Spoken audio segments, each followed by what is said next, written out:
Bonjour chers camarades boursicotteurs, j'espère que vous allez bien. Aujourd'hui, je vous parle des plus récentes données de l'inflation qui ont été publiées ce matin par Statistique Canada et je discute aussi de l'enquête sur les perspectives des entreprises canadiennes. Ce sont deux éléments qui vont avoir un impact important sur la prise de décision de la Banque du Canada qui va avoir lieu la semaine prochaine. En terminant, je vous partage mon opinion justement par rapport à qu'est-ce qu'on devrait s'attendre du côté de la Banque du Canada pour ce qui est de la décision de politique monétaire qui va être prise dans quelques jours. Je débute tout de suite en vous parlant de l'inflation pour ce qui est de décembre 2022, donc décembre dernier. L'inflation qui est sortie à 6,3 % sur l'IPC global. On attendait 6,4 %, donc c'est mieux que les anticipations. Clairement, bon, on a le pic inflationniste ces dernières nous. On a amorcé une tendance à la baisse, mais cette tendance à la baisse est moins convaincante que celle qu'on voit aux États-Unis et ça, je vous en reparle dans quelques instants.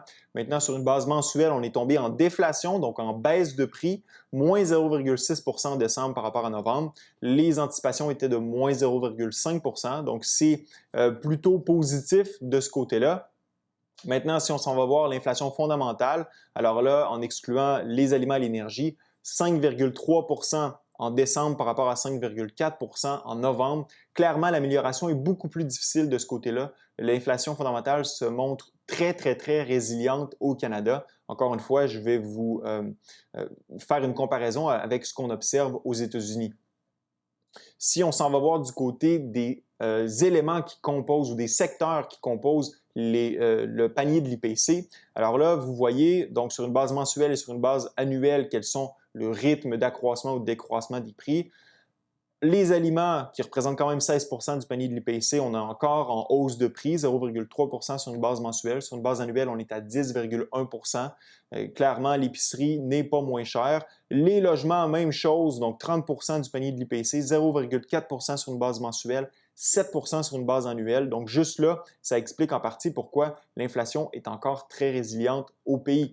Bien sûr, on a des baisses de prix, notamment bon, dans les dépenses, ameublement, etc. Pour ce qui est des biens, clairement, les prix baissent de ce côté-là, les vêtements, les transports avec les prix de l'énergie qui continuent leur baisse importante.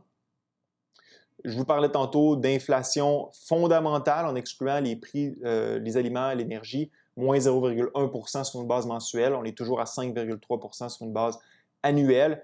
Et ici, les biens, clairement, du côté des biens, on est en déflation sur une base mensuelle, on est en désinflation sur une base annuelle. Le prix des services, par contre, est lui beaucoup plus résilient avec une hausse de 0,3 % sur une base mensuelle et une hausse de 5,6 % sur une base annuelle. Maintenant, si on regarde l'accroissement annuel entre novembre 2022 et décembre 2023 des différentes composantes du panier d'IPC, alors là, vous voyez les aliments, bon, on a un ralentissement de l'accroissement annuel. On est passé de 10,3 à 10,1, même chose du côté du logement, pardon, du prix du logement, 7,2 à 7 %. Puis, on a une certaine amélioration du côté des transports, bien sûr, avec la baisse des prix d'énergie, comme je le mentionnais il y a quelques instants.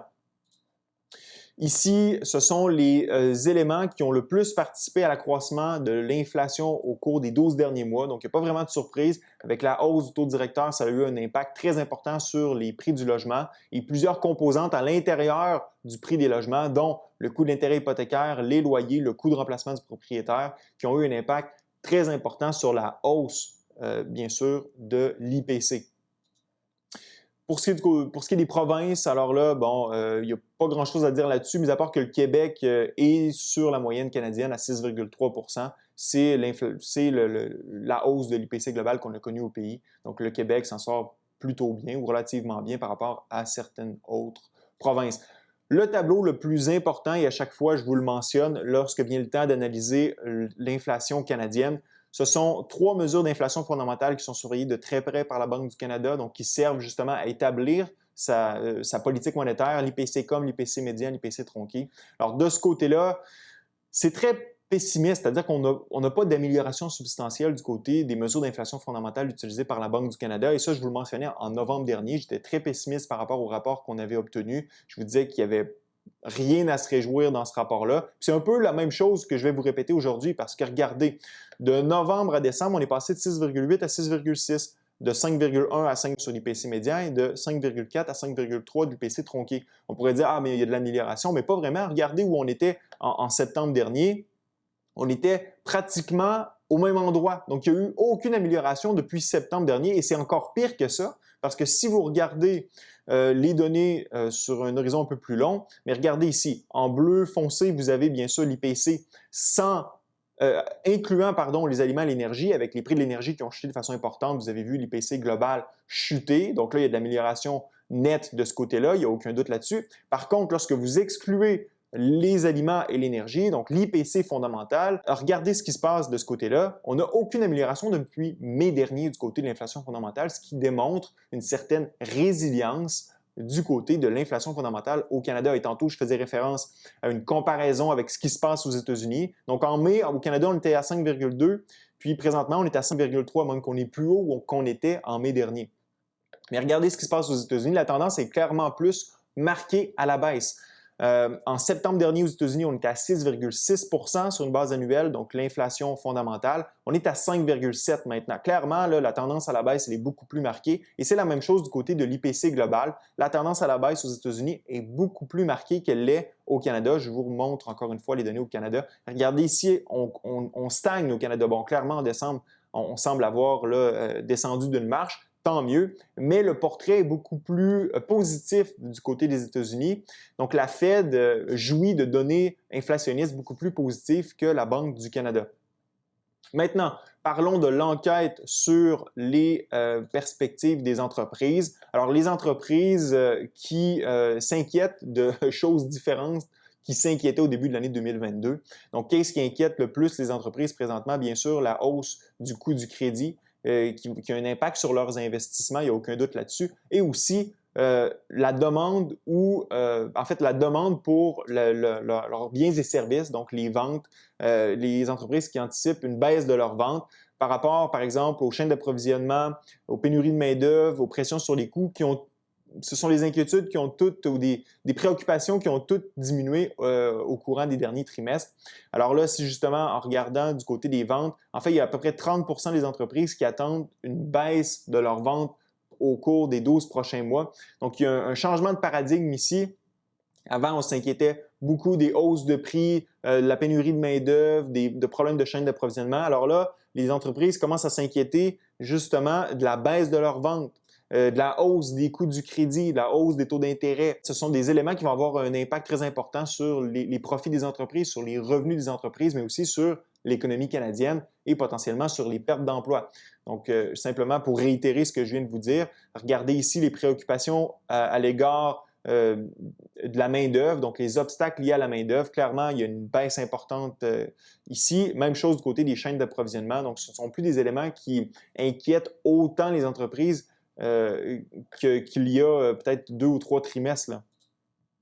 Maintenant, ici, la question était, quand pensez-vous que l'inflation reviendra près de 2 %? Alors là, c'est problématique pour la Banque du Canada. Pourquoi? Parce que environ 40 % des entreprises pensent que l'inflation va revenir à 2 % en 2026 ou au-delà, et vous avez environ 27 % des entreprises qui pensent que ça va se faire en 2025. Donc, ça joue beaucoup du côté des anticipations d'inflation. La plupart des dirigeants d'entreprise pensent que l'inflation au pays va rester très résiliente au courant des prochaines années. Puis, en terminant, donc dernier tableau, bien ici, ce sont les hausses salariales. Donc, oui, on semble avoir atteint un sommet de ce côté-là, mais clairement, les hausses salariales sont encore très, très élevées. Les anticipations des dirigeants d'entreprise sont pour 4,5-4,6 % au cours des 12 prochains mois, ce qui est de loin supérieur à la cible d'inflation de 2 % de la Banque du Canada. Maintenant, en terminant, je vous partage mon opinion. Alors, clairement, le portrait n'est pas très rose pour la BOC, qui, à mon avis, se trouve dans une situation moins enviable que celle de la Réserve fédérale américaine, qui, elle, jouit d'un ralentissement de l'inflation marqué depuis quelques mois déjà, comme on vient de le voir.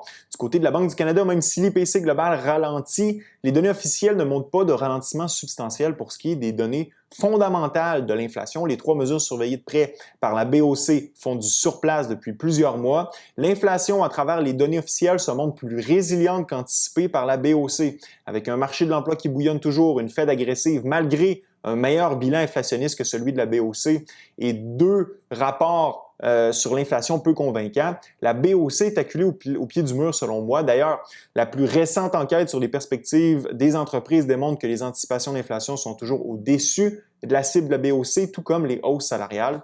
Pour démontrer le sérieux de sa démarche, visant à ramener l'inflation à sa cible de 2 et s'assurer que l'inflation fondamentale amorce réellement une tendance baissière, la BOC devrait, à mon avis, relever son taux directeur lors de la rencontre qui s'en vient, donc la semaine prochaine. Ne pas le faire mettrait à risque sa crédibilité déjà amochée et pourrait prématurément assouplir les conditions financières au pays. C'est mon opinion. La décision officielle nous sera communiquée la semaine prochaine. Maintenant, après le plus récent rapport d'inflation, est-ce que votre opinion a changé à l'égard de la prochaine décision de politique monétaire de la Banque du Canada? Laissez-moi savoir dans la zone commentaire. Ce fut un plaisir d'être avec vous. À la prochaine.